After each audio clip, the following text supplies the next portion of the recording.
यह घटना सन 1754 की है। सीकर के रुल्याणी ग्राम के निवासी लच्छीराम जी पटोदिया के छोटे पुत्र मोहनदास बचपन से ही संत प्रवृत्ति के थे। सत्संग और पूजा अर्चना में उनका मन शुरू से ही रमता था। उनके जन्म के समय ही ज्योतिषियों ने भविष्यवाणी की थी कि आगे चलकर यह बालक तेजस्वी संत बनेगा और दुनिया में इसका नाम होगा। मोहनदास जी की बहन कान्हई का विवाह सालासर ग्राम में हुआ था। एकमात्र पुत्र उदय के जन्म के कुछ समय पश्चात ही विधवा हो गई। मोहनदास जी अपनी बहन और भांजे को सहारा देने की गरज से सालासर आकर साथ रहने लगे। उनकी मेहनत से कान्हई का खेत सोना उगलने लगा। अभाव के बादल छंट गए। उनके घर हर याचक को आश्रय मिलने लगा। भांजा उदय भी बड़ा हो गया था। उसका विवाह कर दिया गया। एक दिन मामा भांजा मिलकर खेत में कृषि का कार्य कर रहे थे। तभी मोहनदास के हाथ से गड़ास छीनकर किसी ने दूर फेंक दिया। पुनः उठाकर लाए और कार्य करने लग गए। पुनः किसी ने गड़ास छीनकर दूर फेंक दिया। ऐसा कई बार हुआ। उदय दूर से सब देख रहा था। वह निकट आया और मामा को आराम करने की सलाह दी। मोहनदास जी ने कहा, कोई उनके हाथ से जबरन गड़ास छीनकर फेंक रहा है। साय को उदय ने अपनी माँ कान्हई से बात की तो कान्हई ने सोचा, भाई का विवाह करवा देते हैं, फिर सब ठीक हो जाएगा। यह बात मोहनदास जी को याद हुई तो उन्होंने कहा, जिस लड़की से मेरी विवाह की बात चलाओगे उसकी मृत्यु हो जाएगी। और वास्तव में ऐसा ही हुआ। जिस कन्या से मोहनदास की विवाह की बात चल रही थी उसकी अचानक से मृत्यु हो गई। इसके बाद कान्हई ने भाई पर विवाह का दबाव नहीं डाला। मोहनदास जी ने ब्रह्मचर्य व्रत धारण कर लिया। भजन कीर्तन में समय व्यतीत करने लगे। एक दिन कान्हई अपने भाई और पुत्र को भोजन करा रही थी। तभी द्वार पर किसी याचक ने भिक्षा मांगी। कान्हई को जाने में कुछ देर हो गई। वहां पहुंची तो उसे परछाई मात्र दृष्टिगोचर हुई। उसके पीछे मोहनदास जी भी दौड़े आए थे। उन्हें सच्चाई ज्ञात थी कि वह स्वयं बालाजी थे। कान्हई को अपने विलंब पर बहुत पश्चाताप हुआ। वह मोहनदास जी से बालाजी के दर्शन कराने का आग्रह करने लगी। मोहनदास जी ने उन्हें धैर्य रखने की सलाह दी। लगभग 1.5-2 माह पश्चात किसी साधु ने पुनः नारायण हरि का उच्चारण किया, जिसे सुन कान्हई दौड़ी दौड़ी मोहनदास जी के पास गई। मोहनदास जी द्वार पर पहुंचते हैं तो देखते हैं कि साधु वेशधारी बालाजी थे, जो अब तक वापस हो लिए थे। मोहनदास जी तेजी से दौड़े और उनके चरणों में लौट गए तथा विलंब के लिए क्षमा याचना करने लगे। बालाजी वास्तविक रूप में प्रकट हुए और बोले, मैं जानता हूँ मोहनदास, तुम सदैव सच्चे मन से मुझे जपते हो। तुम्हारी निश्चल भक्ति से मैं बहुत प्रसन्न हूँ। मैं तुम्हारी हर मनोकामना पूर्ण करूँगा। बोलो। मोहनदास जी विनयपूर्वक बोले, आप मेरी बहन कान्हई को दर्शन दीजिए। भक्त ने बालाजी का आग्रह स्वीकार किया और कहा, पवित्र आसन पर विराजूंगा और मिश्री सहित खीर व चूरमे का भोग स्वीकार करूंगा। भक्त शिरोमणि मोहनदास सप्रेम बालाजी को अपने घर लाए और बहन भाई आदर सहित कृतज्ञता से उन्हें मनपसंद भोजन कराया। सुंदर और स्वच्छ शैया विश्राम के पश्चात भाई बहन की निश्चल सेवा से प्रसन्न होकर बालाजी ने कहा कि कोई भी मेरी छाया को अपने ऊपर की चेष्टा नहीं करेगा। श्रद्धा सहित जो भेंट की जाएगी मैं प्रेम पूर्वक ग्रहण करूँगा एवं इस सालासर स्थान पर सदैव निवास करूँगा। ऐसा कहकर बालाजी अंतर्ध्यान हो गए और भक्त भाई बहन प्रसन्न हो उठे।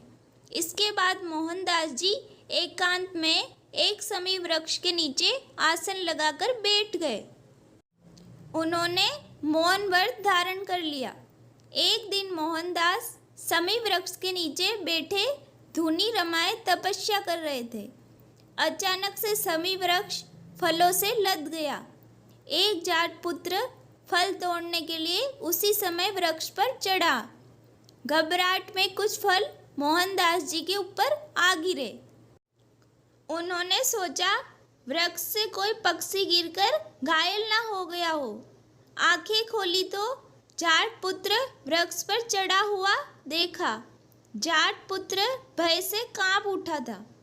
उसने मोहनदास जी ने भय मुक्त किया और नीचे आने को कहा।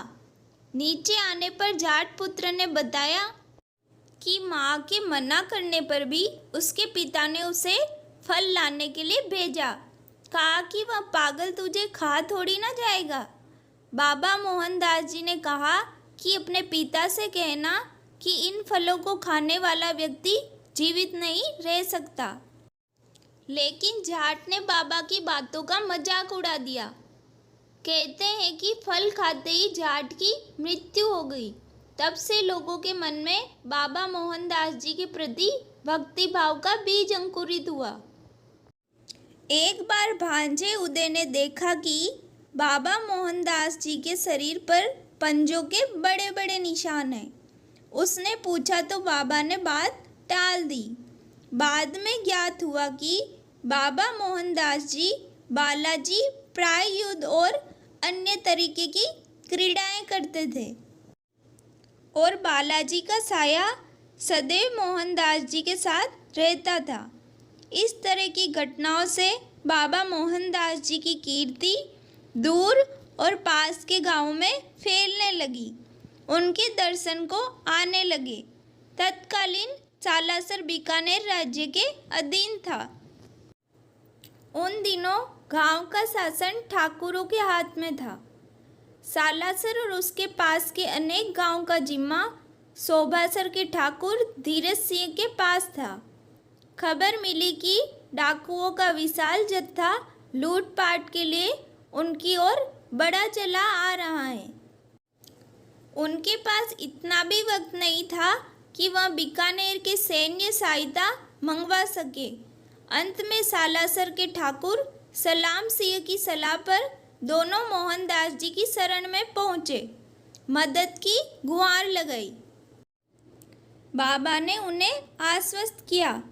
कहा कि बालाजी का नाम लेकर डाकुओं की पताका को उड़ा देना। विजय पताका ही किसी भी सेना की शक्ति होती है। ठाकुरों ने वैसा ही किया। बालाजी का नाम लिया और डाकुओं की पताका को तलवार से उड़ा दिया। डाकू सरदार उनके चरणों में आ गिरा। इस तरह मोहनदास जी के प्रति दोनों की श्रद्धा बलवती होती चली गई। मोहनदास जी ने उसी पल वहाँ बालाजी का एक भव्य मंदिर बनवाने का संकल्प किया। सलाम सिंह ने भी मंदिर निर्माण में पूर्ण सहयोग देने का निश्चय किया। आसोटा निवासी ससुर चंपावत को बालाजी की मूर्ति भेजने का संदेश प्रेषित करवाया। आसोटा में एक जाट खेत जोत रहा था। तभी उसकी हल्की नोक किसी कठोर चीज से टकराई। उसे निकालकर देखा तो एक पत्थर था। जाट ने अपने अंगूछे से पत्थर को पोंछकर साफ किया तो उस पर बालाजी की छवि नजर आने लगी। इतने में जाट की पत्नी खाना लेकर आई। उसने बालाजी की मूर्ति को बाजरे के चूरमे का भोग लगाया। यही कारण है कि बालाजी को चूरमे का भोग लगता है। जिस दिन यह मूर्ति प्रकट हुई उस रात बालाजी ने सपने में असोटा के एक ठाकुर को अपनी मूर्ति सालासर ले जाने को कहा। दूसरी तरफ मोहनदास जी को सपने में बताया कि जिस बैलगाड़ी से मूर्ति सालासर पहुंचेगी उसे सालासर पहुंचने पर कोई नहीं चलाए। जहां बैलगाड़ी रुक जाए वहीं मेरी मूर्ति स्थापित कर देना। सपने में मिले निर्देश के अनुसार ही मूर्ति वर्तमान स्थान पर स्थापित की गई है। ठाकुर सलाम सिंह और अनेक ग्रामवासियों ने मोहनदास जी के साथ मूर्ति का स्वागत किया। मंगलवार को शिरोमणि मोहनदास जी भगवत भजन में इतने लीन हो गए कि उन्होंने सिंदूर और घी से मूर्ति को श्रृंगारित कर दिया और उन्हें कुछ ज्ञात भी नहीं हुआ। उस समय बालाजी का पूर्व दर्शित रूप अदृश्य हो गया। उसके स्थान पर दाढ़ी मूछ, मस्तक पर तिलक, विकट भौहें, सुंदर आंखें, पर्वत पर गदा धारण किए सुंदर दर्शन होने लगे। सालासर में वर्ष भर से श्रद्धालुओं का तांता लगा रहता है। सालासर धाम राजस्थान के चूरू जिले में स्थित है। इस धाम के बारे में यहाँ प्रसिद्ध है कि यहाँ से कोई भी भक्त खाली हाथ नहीं लौटता। कालांतर में मोहनदास जी ने भांजे उदय राम जी को अपना चोला प्रदान कर उन्हें मंदिर का प्रथम पुजारी नियुक्त किया।